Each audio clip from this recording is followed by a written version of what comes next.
Hello అండి, ఈరోజు అప్పడాలు ఎలా తయారు చేయాలో మీకు చెప్తున్నా. ముందుగానే మినపప్పుని ఇసిరేసి దాన్ని పప్పు చేసి అందులో కొంచెం ఆయిల్ వేసి కొంచెం నానబెట్టుకోవాలి. ఆ తర్వాత ఎండిపోయిన తర్వాత ఇలా దంచుకోవాలండి. అప్పుడు మనకి పప్పులో ఉన్న తొక్కంతా పోయి ఫ్రెష్గా పప్పు వస్తుంది మనకి. ఆ దంచిన పప్పుని అలా దంచుకొని ఇంకా మినపప్పు ఉన్న నల్ల పొట్టు అంతా పోతుంది.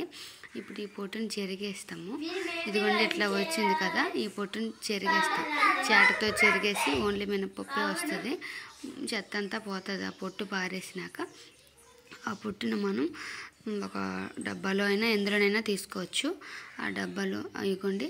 ఇప్పుడు ఈ పొట్టులో మనం చల్ల మిరపకాయలు, చీమ మిరపకాయలు వేసుకోవాలి. చిన్న మిరపకాయలు ఇంకా ఇంగు పౌడర్ కూడా వేసుకొని మిల్లిలో ఆడించుకోవాలి. మనకు దగ్గర ఎక్కడున్న స్టోర్లో మిల్లిలో ఆడించుకోవాలి. ఇదిగోండి పిండి రెడీ అయిపోయింది. ఇందులోనే ఇప్పుడు ఎలా కలపాలంటే దానికి కావాల్సిన మిశ్రమం ఏమిటంటే, ఇప్పుడు మినపప్పు పిండిని అందులో ఉప్పు నీళ్ళు వేసుకోవాలి, సోడా గుండ వేసుకోవాలి. ఆల్రెడీ మనం ఇంగు పౌడర్ వేసాం కాబట్టి దాన్ని మనం మిక్స్ చేస్తుంటే మనకు అగరు వల్ల దగ్గు వచ్చేస్తుంది. చాలా జాగ్రత్తగా కలపాలి. కారం ఎక్కువ ఉంటుంది. కారం ఎక్కువ ఉండే వాళ్ళు చీమ మిరపకాయలు కొంచెం ఎక్కువే వేసుకోవాలి. ఇదిగోండి అలా కలుపుతుంది మా అమ్మ అయితే. ఎప్పుడు ఆ వాటర్లోనే మేము సాల్ట్ వేయలేదు, వాటర్లోనే గడ్డుప్పు వేసుకున్నాం. గడ్డుప్పు వేసుకొని కలిపేసాం. ఇలా ఒక పేస్ట్ లాగా, చపాతీ ముద్దలాగా కలిపేసుకున్నాం. బాగా కలుపుకొని ఒక 2 గంట వరకైనా మార్నింగ్ తొందరగా కలిపేసి ఉంచుకుంటే 1 గంట వరకు నాని ఇంకా క్లాత్ మీద వాటర్ వేసుకొని కప్పేయాలి. కప్పి ఉంచేయాలి. అలా అయితే ముద్దంతా బాగా నానుతుంది. అప్పడాల ముద్ద మనకి బాగా మంచిగా రెడీ అవుతుంది. దాన్ని అయితే రెడీ చేసి ఇప్పుడు కప్పేసిన తర్వాత 1 గంట తర్వాత దాన్ని తీయాలి. 1 గంట తర్వాత తీసి దాన్ని పేడించాలి. అగుండి చేతికి ఆయిల్ రాసుకొని దాన్ని పేడిస్తున్నారు మా నాన్న అయితే. ఎట్లా పేడిస్తున్నారంటే చాలా గట్టిగా పేడించాలి, బరువుగా ఉంటుంది, సాగుతుంది. మినప్పప్పు కదండి, చాలా సాగుతుంది. ఎంత బాగా పేడిస్తే అప్పడాలు అంత వైట్గా వస్తాయి. వేపేటప్పుడు కూడా క్రిస్పీగా చాలా వైట్గా చాలా బాగుంటాయి టేస్ట్ అయితే. ఇలా ఇంట్లోనే ఈజీగా మినప్పప్పుతో అప్పడాలు తయారు చేయొచ్చు మనకు నచ్చినట్టు. చాలా ఎక్కువ అవుతాయి కూడా. ఇంకా ఏం అవసరం లేదు, నువ్వులు అవసరం అంతే. మనకి చపాతీలాగా అప్పడాలు తయారు చేసుకోవడమే ఈజీగా. ఇగోండి మినపప్పు అలా ఎక్కించిన తర్వాత ఒక ప్లేట్ మీద ఆయిల్ రాసేసి దాన్ని కొంచెం చపాతీలాగే ఉంచి చపాతీ ముద్దలాగా హాఫ్ కట్ చేసుకోవాలి. కట్ చేసుకుని మా వాళ్ళు ఇలా ఒక మంచం మీద క్లాత్ పరిసేసి మనం చేసిన అప్పడాలు వెంటనే ఎండబెట్టుకుంటే చాలా బాగుంటాయండి. తొందరగా అయిపోతాయి కూడా. 1 గంటలో ఎండెక్కితే చాలా బాగా ఎండిపోతాయి. ఇగోండి మా అమ్మ చూడుతుంది కదా, అలాగ అప్పడాల ముద్దలు చిన్న చిన్న ముక్కలు పీసెస్ తీసుకొని, ఇల్లి తాటు బెల్లం ముక్కలు తీస్తాం కదా, అలా తీసుకొని దాన్ని రౌండ్ చేసేసుకోవాలి. రౌండ్ చేసి ఒక పళ్ళెంలో అయినా చేటలోనైనా నువ్వులు వేసుకొని ఆ రౌండ్ ఉండల్ని అందులో కలిపేసి నువ్వులు పట్టించి ఆ ఉండల్ని పక్కన పెట్టాలి.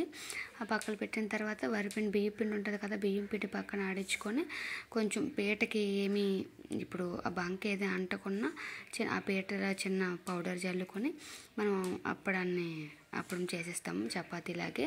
అప్పడం అలా చేసేస్తే కొంతమంది అయితే పిండి వేయకుండా చేస్తారు, కొంతమంది అయితే అప్పడం రాదని కొంచెం పిండి వేసేస్తారు.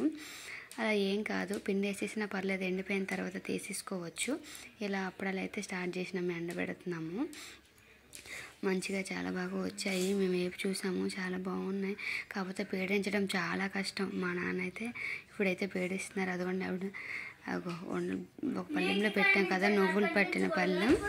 ఆ పళ్ళెం అందులో ఇంకా చేసాం. మిగతా ఎండిపోయిన తర్వాత ఈ అప్పడాలన్నీ ఒక దగ్గర కలర్ చేస్తాం. ఇంకా ఇగోండి అన్నీ 10 అలా ఏవైనా తీసేసి మా వాళ్ళు అయితే నాకు హెల్ప్ చేస్తున్నారు. అప్పడాలన్నీ ఒక దగ్గరగా చేసి బాగా ఎండిపోయి కాకపోతే అదిగోండి చిన్న చిన్న చుక్కల్లాగా ఏమో కనిపిస్తుంది కదా, అదే వరిపిండి అండి, బియ్యం పిండి. ఆ పిండిని తీసేయాలంటే మనం కాటన్ క్లాత్ అయినా ఒక టవల్ అయినా తీసేసుకొని ప్రతి అప్పడంకి ఉన్న వరిపిండి ఆ ధూళి డస్ట్ లాంటిది తీసేసుకుంటే అప్పడాలన్నీ రెడీ అయిపోతాయి. నీట్గా పిండి అంతా బయటకు వచ్చేస్తుంది.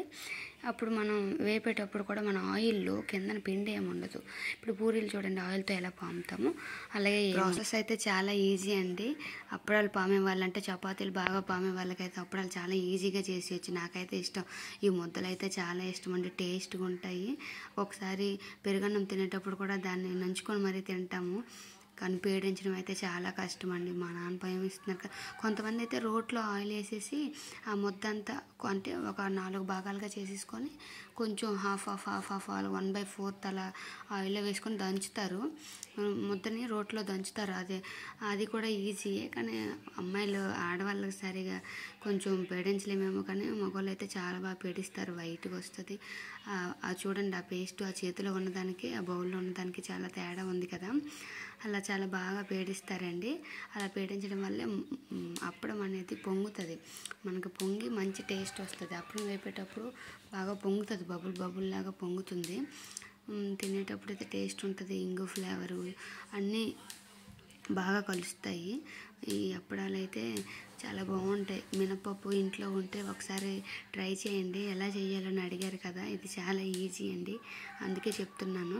అంటే షార్ట్లో ఏం అర్థం కాదు కదా. ఈ మినపప్పు ఏమేమి ఉండాలి, ఇదిగోండి అప్పడాలు ఎండిపోయి ఒక డబ్బాలో ప్యాక్ చేసుకుంటే, ఎయిట్ డబ్బాలో ప్యాక్ చేసుకుంటే చాలా బాగుంటుందండి. ఈ వీడియో నచ్చినట్లయితే థ్యాంక్ యూ అండి. Thank you. సబ్స్క్రైబ్ చేయండి. నచ్చితే సబ్స్క్రైబ్ చేసి లైక్ చేయండి. Thank you very much.